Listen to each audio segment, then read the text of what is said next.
عزیز طلبہ و طالبات السلام علیکم. میں عیشا وسیم جماعت ششم کی طالبہ.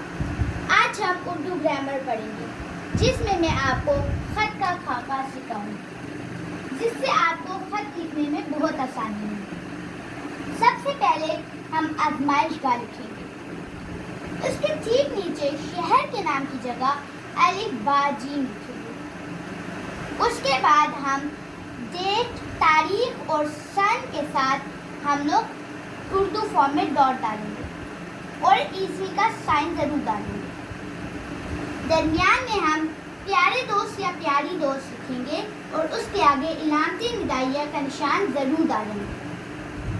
خط شروع کرنے سے پہلے ہم السلام علیکم اور اس کے آگے علامتی ندائیہ ضرور ڈالیں گے. نفس مضمون کے مطابق ہم لوگ 3-4 جملے ضرور لکھیں گے. اس کے بعد والسلام، آپ کی دوست، حمزہ یا. یہ تھا ہمارے خط کا اختتام. خط کوئی بھی ہو لیکن خط لکھنے کا طریقہ کار یہی ہوگا. امید کرتی ہوں آپ سب کو خط کا خاکہ سمجھ آ گیا ہوگا. اسی کے ساتھ اجازت چاہتی ہوں. اللہ حافظ.